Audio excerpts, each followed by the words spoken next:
Warning, this video is intended for adult collectors. It contains plastic collectibles, questionable opinions, and the biggest Blitzwing fanboy of them all. Do not panic. This is just a random review. Hello everyone! Today's review is brought to you by my affiliation with Entertainment Earth, where if you use the link below in my description, you can save 10% on anything in order and stack it with any free shipping coupon going on at the time. And anything you purchase through that link is going to help the channel as well. So you're getting the toys you want, getting a discount on them, and you're helping me out at the same time. So it's literally a win for everyone involved here. I appreciate anyone who makes the orders through there. You can pre-order through that as well. Different rules apply, but it still helps me out a lot. So I do appreciate anyone who is opting for that for their purchases.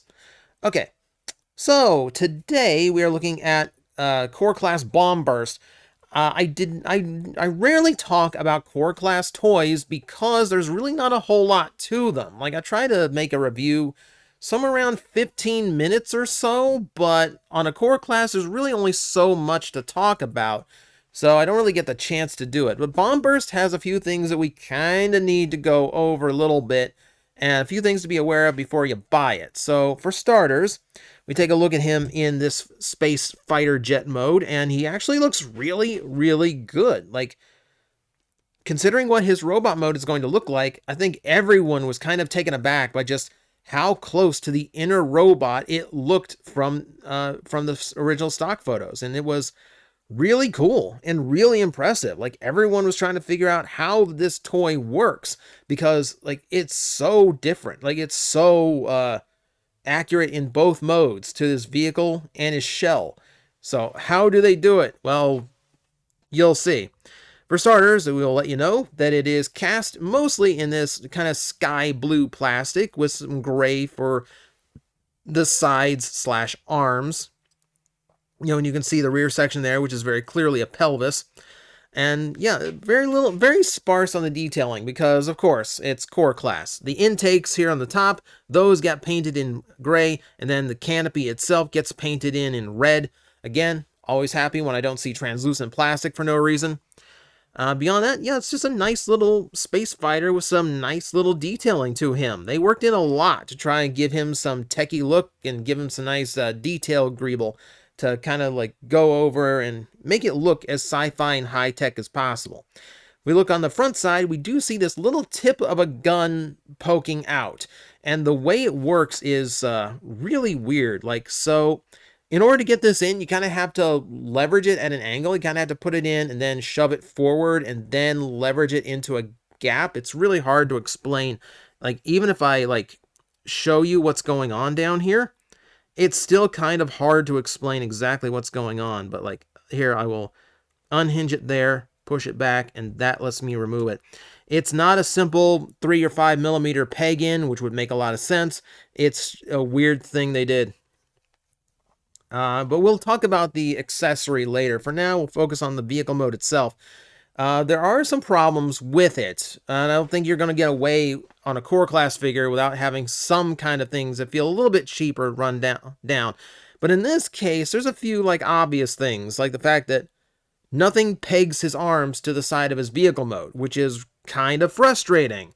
Literally, there's no other way to do this. I've looked. It just doesn't peg in. There's no way to secure the arms to the sides, which does kind of take away from how solid the whole thing feels, especially if you're kind of adjusting the wings / guns in any way you want, because you can actually switch the guns. These are on 5 millimeter pegs, and if you so choose, flip around and reveal the underside where you have a bat wing detailing, which is a cool little side option if you want to exercise it.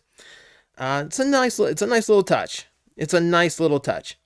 Now, for those who are still wondering, how does this blue fighter jet turn into something that looks exactly like Bomb Burst's shell from the old Pretender days?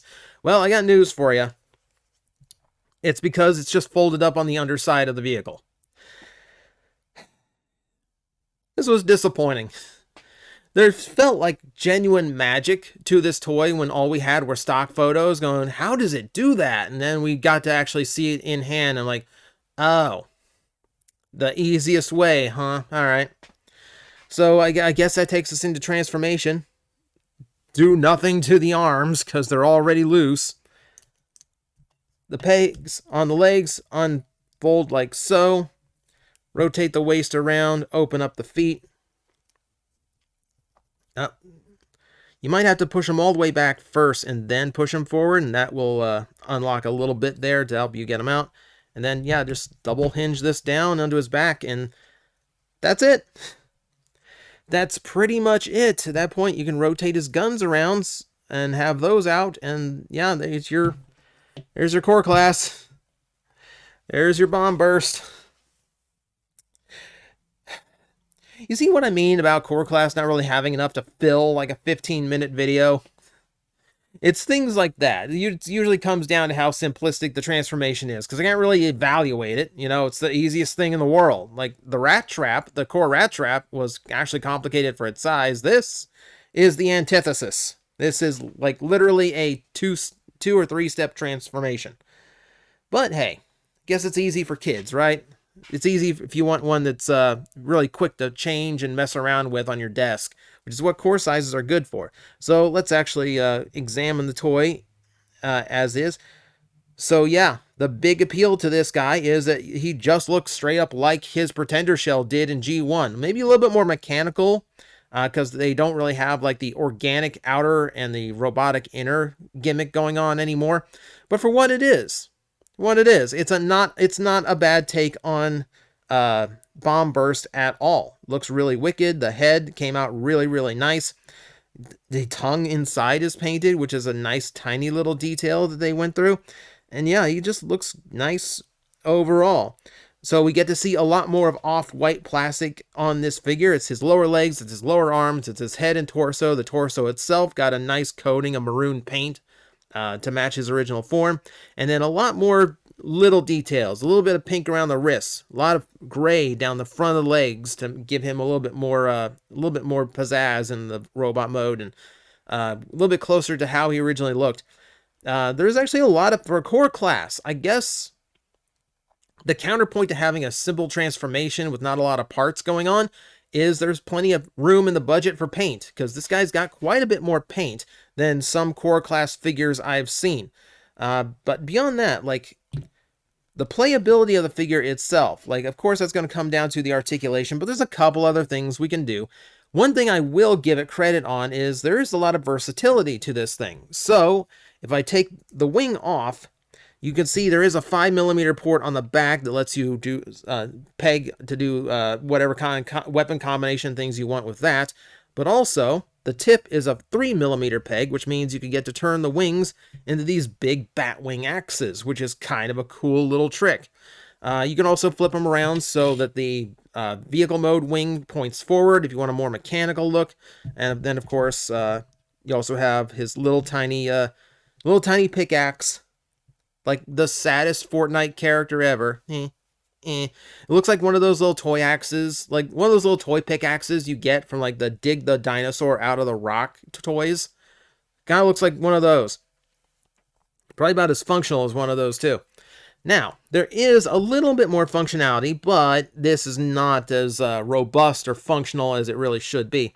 You can find 5mm pegs there on the side of his nose cone, and this is supposed to be to mount his wings on his back. Now, there's a few ways you can do that. If I do it like this, like the nose cone stays flush, but then you have this like weird like angular thing going on, which is okay, but it's not the greatest. What you really want is you want those bat wings to show forward, but the sculpting on the guns is a little bit different from the top and bottom, meaning they don't fit nearly as well, and getting them to point forward is a task. You actually kind of have to like completely unfold this thing just to get them at a 90-degree angle in order to actually look like bat wings on his back. So like there, with no depth perception whatsoever, you could actually get away with that as like Bomb Burst with his proper wings on his back. but then you turn to the side and everything kind of goes out the window. So I really feel like these needed to be longer. If these pegs were longer, that would have been such a good piece of functionality. You could have pegged them in when they're right there, and that would have looked really cool, and that would have given him a lot more flair. Alas, it is a lost opportunity, and the very worst, just an unfortunate positioning. So, articulation. We have a neck that goes all the way around. It does get stuck by his face, so you've only got about 90 degrees of range from looking left to right. Ball joints on everything else does mean that you do have a great range there. This little tab in his armpit is the only thing that's supposed to be keeping his arm against his vehicle mode. It doesn't hold very well, so all it really does is get in the way of the shoulder articulation. Ball joint in the elbow means the forearm can rotate as well as bend 90 degrees. Thigh swivel is non-existent because we have a ball jointed knee to replicate it. Ball joint in the hip, full range, waist, that works. And then we do have an ankle tilt as well as a back and forward, which is a nice little extra bit of articulation. So that, my friends, is going to be your legacy core class bomb burst, who has a lot of little accessory features, but other than that, keeps things really simple, which is both to benefit and detriment. As a transformer, it is underwhelming. It is a little unsatisfying to transform, but if what you're looking for is the nostalgia of that vehicle and robot mode appearances, you're going to be pretty happy having this guy on his desk. This is not a bad figure. It just feels like there could have been a lot more magic to it than they did. So hopefully this renewed Pretender thing actually takes off, because I'd love to see this redone at Deluxe or even Voyager scale to kind of see how much better they can make it, or if they can fix some of those weird quirks. Until then, though, this is what we got. One more core class Pretender character, and it's not bad, but it's also not as impressive as we thought it was. Guys, I am facing the most powerful enemy any YouTuber can face, the algorithm, and I need your help to defeat him. Hit the like button, hit the subscribe button, hit the notification bell, and leave a comment. Every time you do, we attack that algorithm and we drive it back until it can no longer defeat this channel. Thank you very much.